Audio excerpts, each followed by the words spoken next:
नमस्कार दोस्तों, हमारे यूट्यूब चैनल लक्ष्य स्टडी पॉइंट पर आप सभी का स्वागत है। बात करते हैं आज के करंट अफेयर्स की। तो आज है 25 जुलाई। यदि चैनल पर नए हों तो चैनल को सब्सक्राइब कर लें, साथ ही साथ बेल आइकन को प्रेस कर दें ताकि आने वाली ऐसे न्यू वीडियो का नोटिफिकेशन सबसे पहले आपके पास पहुंचे। यदि वीडियो आपके लिए उपयोगी सिद्ध होता है तो इस वीडियो को अधिक से अधिक स्टडी ग्रुप में शेयर करें ताकि इसका लाभ अन्य दोस्तों को मिल सके। तो बात करते हैं आज के करंट अफेयर्स की। क्वेश्चन नंबर फर्स्ट है, राष्ट्रीय जल संग्रह दिवस मनाया जाता है। कहीं कहीं पर आपको मिलेगा राष्ट्रीय जल ग्रहण दिवस मनाया जाता है। तो इसका सही जवाब है ऑप्शन नंबर डी, 25 जुलाई। 25 जुलाई को मनाया जाता है राष्ट्रीय जल ग्रहण दिवस। ये जो राष्ट्रीय जल ग्रहण दिवस होता है यह जुलाई महीने के चौथे गुरुवार यानी कि चौथे बृहस्पतिवार को मनाया जाता है, जो इस बार 25 जुलाई को पड़ा है। बात करते हैं अन्य तथ्यों की, तो आता है ऑप्शन नंबर ए, 22 जुलाई। 22 जुलाई को मनाया जाता है पाई स्वीकृति दिवस। जो पाई मैथ में होता है पाई, इसका जो अप्रूवल डे उसे स्वीकार किया गया था वो 22 जुलाई को स्वीकार किया गया था। क्यों? क्योंकि पाई का मान होता है 22/7। 7 आता है जुलाई मंथ और 22 है तारीख, यानी कि जो पाई का अप्रूवल डे था, जिस दिन स्वीकार किया गया था, उसी दिन को मनाया जाता है 22 जुलाई के रूप में। बात करते हैं जबकि पाई का दिवस, केवल पाई दिवस मनाया जाता है 14 मार्च को मनाया जाता है पाई दिवस, परंतु पाई अप्रूवल डे मनाया जाता है 22 जुलाई को। 22 जुलाई को एक अन्य दिवस में मनाया गया विश्व ब्रेन दिवस, यानी कि विश्व मस्तिष्क दिवस। बात करते हैं अगले ऑप्शन की, तो आता है ऑप्शन नंबर सी, 24 जुलाई। 24 जुलाई को मनाया जाता है राष्ट्रीय थर्मल इंजीनियर दिवस। चलते हैं अगले क्वेश्चन पर। क्वेश्चन नंबर सेकंड है, सिंगापुर में भारतीय मूल के नर्स कला नारायण स्वामी जो भारतीय मूल की हैं, सिंगापुर में कार्यरत हैं, को कोविड-19 महामारी के समय फ्रंट लाइन पर सेवा देने के लिए किस पुरस्कार से सम्मानित किया गया है? तो इसका सही जवाब है ऑप्शन नंबर ए, राष्ट्रपति पुरस्कार। राष्ट्रपति पुरस्कार से सम्मानित किया गया है। बात करते हैं इससे विश्लेषण की, तो सिंगापुर में कोरोना महामारी के दौरान फ्रंट लाइन वॉरियर के तौर पर काम करने वाली भारतीय मूल की नर्स कला नारायण स्वामी को राष्ट्रपति पुरस्कार से सम्मानित किया गया। जो कला नारायण स्वामी हैं उन 5 नर्सों में शामिल हैं जिन्हें यह पुरस्कार दिया गया। इन सभी को सिंगापुर के राष्ट्रपति हलीम याकूब द्वारा हस्ताक्षरित प्रमाण पत्र, एक ट्रॉफी और 10,000 SGD यानी कि सिंगापुर डॉलर की राशि दी गई। कला नारायण स्वामी वुडलैंड हेल्थ कैंपेन में नर्सिंग की उप निदेशक हैं। बात करते हैं अगले क्वेश्चन की। क्वेश्चन नंबर थर्ड है, हाल ही में किन्हें ब्रिक्स CCI, यहाँ पर होगा BRICS होता है, BRICS के नहीं होता है। हाल ही में किन्हें ब्रिक्स CCI के लिए हॉनररी एडवाइज़र के रूप में नियुक्त किया गया है? तो बात कर लेते हैं पहले हम ब्रिक्स की। ब्रिक्स क्या है? तो यह ब्रिक्स एक समूहों का माने देशों का समूह है जो देश की जानी मानी अर्थव्यवस्थाएं होती हैं। विश्व की जानी मानी अर्थव्यवस्थाओं का एक समूह है ब्रिक्स, और ब्रिक्स के ही फुल फॉर्म बन जाता है मैंने इसमें कौन कौन से देश शामिल हैं। B से होता है ब्राज़ील, R से रसिया, I से इंडिया, C से चाइना, S से साउथ अफ्रीका, यानी कि इसमें 5 अर्थव्यवस्थाएं शामिल हैं। बात कर लेते हैं हम इसके विश्लेषण की, तो हाल ही में मुंबई सीमा शुल्क उपायुक्त साहिल सेठ, option number A, Sahil Seth को BRICS chamber of commerce and industry CCI common chamber of commerce and industries के लिए संचालन समिति के मानद सलाहकार के रूप में नियुक्त किया गया है। ये मानद सलाहकार के रूप में नियुक्त किए गए हैं। चलते हैं अगले क्वेश्चन पर। क्वेश्चन नंबर 4 है, हाल ही में उड़ीसा के बालासोर से हेलिना नामक मिसाइल का सफलतापूर्वक परीक्षण किया गया है। इसका नया नाम क्या है? यानी जो उड़ीसा के बालासोर से सफलता परीक्षण की गई मिसाइल की, उसका पुराना नाम था हेलिना और नाग इसी को भी कहा जाता था, जिसका नया नाम पूछा है तो नया नाम है option number C, Dhruvastra. Dhruvastra missile हाल ही में उड़ीसा के बालासोर से सफलतापूर्वक परीक्षण किए गए। बात करते हैं हेलिना, तो होता है helicopter launched Nag missile anti tank guided missile, यानी कि हेलिना नामक एंटी मिसाइल ध्रुवास्त्र का सफलतापूर्वक परीक्षण किया गया। यह एक एंटी मिसाइल है। जो ध्रुवास्त्र मिसाइल है वह मेक इन इंडिया के तहत तैयार की गई है। इसका इस्तेमाल भारतीय सेना के ध्रुव हेलीकॉप्टर, भारतीय सेना में एक हेलीकॉप्टर है जिसका नाम है ध्रुव, के साथ किया जाएगा। परंतु आपको बता दें कि ध्रुवास्त्र जब लॉन्च हुई उस समय ध्रुव हेलीकॉप्टर यूज नहीं किया गया। पहले इस मिसाइल का नाम था नाग पहले इस मिसाइल का नाम था, जिसका नाम बदलकर रख दिया गया है ध्रुवास्त्र। इस मिसाइल की जो क्षमता है वह 4 किलोमीटर मारक क्षमता है, 4 किलोमीटर तक के निशाना लगा सकती है। DRDO के अनुसार देखा जाए तो ध्रुवास्त्र जो है तीसरी पीढ़ी की एंटी टैंक मिसाइल है। DRDO यानी कि defence research and development organisation.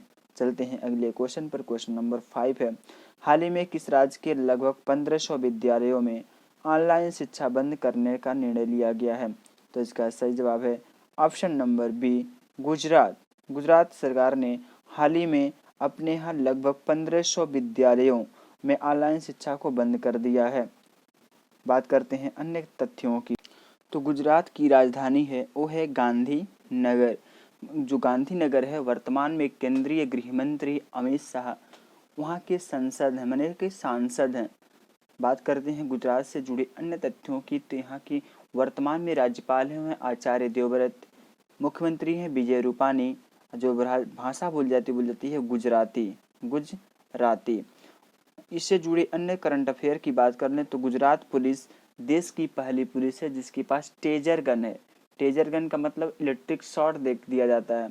बात करते हैं इस अगले करंट अफेयर की, तो वहीं पर सुजलाम सुफलाम जल संचय अभियान की शुरुआत की गई। अंबारे आंगनवाड़ी नामक एक अधूरी पहल शुरू की गई। बात करते हैं अगले ऑप्शन की, तो आता है ऑप्शन नंबर ए, कर्नाटक। तो सबसे पहले कर्नाटक राज्य ही ऑनलाइन शिक्षा पर बैन लगाया। लगभग कक्षा 1 से 5 तक के बच्चों पर ऑनलाइन शिक्षा के लिए बैन लगाने वाला पहला राज्य था कर्नाटक। हाल ही में गुजरात सरकार ने लगभग 1500 विद्यालयों में ऑनलाइन शिक्षा पर बंद करने का निर्णय लिया है। बात करते हैं कर्नाटक से जुड़े अन्य तथ्यों की, तो कर्नाटक की स्थापना हुई थी 1 नवंबर 1956 ईस्वी को। कर्नाटक की राजधानी है वह है बेंगलुरु।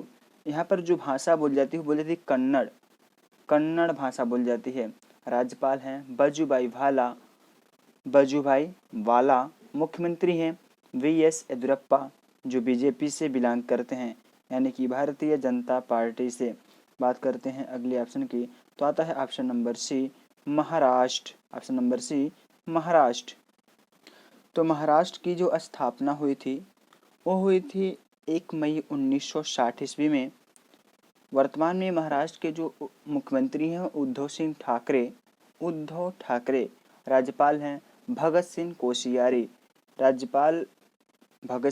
कोश्यारी। और महाराष्ट्र का जो राजधानी है मुंबई, वह देश की सबसे धनी जगह है, यानी कि धनी शहर है मुंबई। बात करते हैं महाराष्ट्र की, तो क्षेत्रफल की दृष्टि से देखा जाए तो महाराष्ट्र तीसरा सबसे बड़ा राज्य है अपने भारत का, और जनसंख्या की दृष्टि से देखा जाए तो इसी का स्थान आता है सेकेंड नंबर पर। जनसंख्या की दृष्टि से पहले पे है उत्तर प्रदेश। बात कर लेते हैं महाराष्ट्र से जुड़े अन्य करंट अफेयर की, तो यहाँ पर जो बॉम्बे हाई कोर्ट के चीफ जस्टिस हैं वो है दीपांकर दत्ता। यहाँ पर कुछ नेशनल पार्क हैं जैसे Sanjay Gandhi national park, Gugamal national park, Navegaon national park. और महाराष्ट्र ही देश की पहली राज्य है जिसने मुफ्त स्वास्थ्य बीमा प्रदान करने का कार्य किया। चलते हैं अगले क्वेश्चन पर। क्वेश्चन नंबर 6 है, केंद्रीय गृह मंत्री के द्वारा वृक्षारोपण अभियान चलाया जा रहा है, यह कितने जिलों में चलाया जा रहा है? वृक्षारोपण बात करते हैं तो वृक्षारोपण एक उत्तर प्रदेश में चलाया गया मिशन वृक्षारोपण 2020, जिसके तहत उत्तर प्रदेश सरकार ने एक दिन में 25 करोड़ 87 लाख पौधे लगाकर नया रिकॉर्ड कायम किया। परंतु एक क्वेश्चन में पूछा गया केंद्रीय गृह मंत्री के द्वारा वृक्षारोपण अभियान चलाया जा रहा है, यह कितने जिलों में चलाया जा रहा है? तो बात करते हैं इससे विश्लेषण की। तो केंद्रीय गृह मंत्री श्री अमित शाह ने नई दिल्ली में कोयला, खान एवं संसदीय कार्य मंत्री श्री प्रहलाद सिंह जोशी की उपस्थिति में वृक्षारोपण अभियान का शुभारंभ किया है। इस शुभारंभ के दौरान केंद्रीय गृह मंत्री श्री अमित शाह जी ने 6 इको पार्क पर्यटन स्थलों का भी उद्घाटन किया। कोयला भंडार वाले 10 राज्यों, जहां पर कोयला भंडार अधिक मात्रा में पाया जाता है, वहां के ऐसे 10 राज्यों के टोटल 38 जिलों में फैले 130 से भी अधिक स्थानों पर वीडियो कॉन्फ्रेंसिंग के माध्यम से यह आयोजन शुरू हुई। बात करते हैं अगले क्वेश्चन की। तो क्वेश्चन नंबर 7 है, हाल ही में किस संस्थान ने लेह आधारित प्रयोगशाला DIHAR में कोविड-19 परीक्षण सुविधा की स्थापना की है? तो इसका सही जवाब है ऑप्शन नंबर बी, DRDO यानी कि defence research and development organisation. बात करते हैं हम DIHR, तो DRDO ने केंद्र शासित प्रदेश लद्दाख, जहां पर है लेह, लद्दाख में कोरोना मामलों की पहचान करने के लिए लेह आधारित प्रयोगशाला DIHAR यानी कि defence institute of high altitude research में कोविड-19 परीक्षण के लिए एक प्रयोगशाला की स्थापना की। इसका उद्देश्य है परीक्षण की दर को बहुत अधिक तीव्र गति से बढ़ाना। यह अब व्यवस्था संक्रमित व्यक्तियों पर कड़ी नज़र रखने के लिए में सहायक होगी। यह सुविधा भारतीय चिकित्सा अनुसंधान यानी कि ICMR, भारतीय चिकित्सा अनुसंधान ICMR के सभी गाइडलाइंस, सभी मानकों को पूरी तरह से पूरी करती है। इस परीक्षण केंद्र का उद्घाटन 22 जुलाई 2020 को वर्तमान में जो लद्दाख की उपराज्यपाल हैं RK माथुर ने किया। बात करते हैं ऑप्शन नंबर बी, DRDO की। तो DRDO की फुल फॉर्म बन जाती है defence research and development organisation, जिसका मुख्यालय है नई दिल्ली में। इसकी स्थापना हुई थी 1998 में 1958 में हुई थी इसकी स्थापना 1958 में DRDO की। और DRDO के वर्तमान में जो महानिदेशक है वो हैं G सतीश रेड्डी। बात कर लेते हैं अन्य ऑप्शन की, तो आता है ऑप्शन नंबर ए, ICMR यानी कि इंडियन काउंसिल ऑफ मेडिकल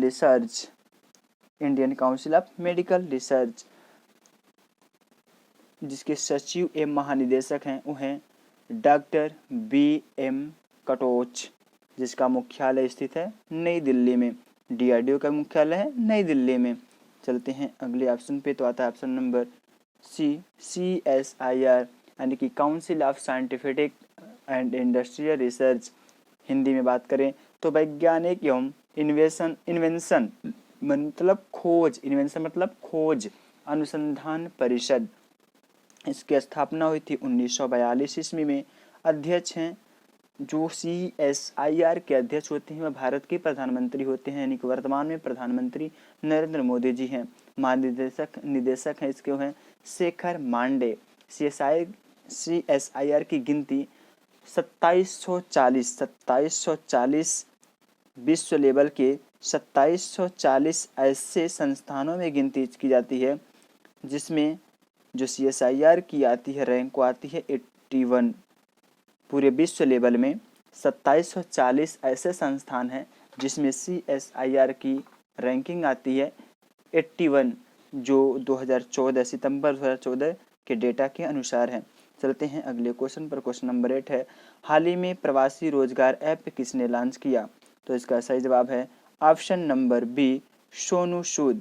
आपने लॉकडाउन के समय सोनू सूद की क्रियाकलापों, उनकी दरियादिली, मानवता भरे भाव को देखा होगा।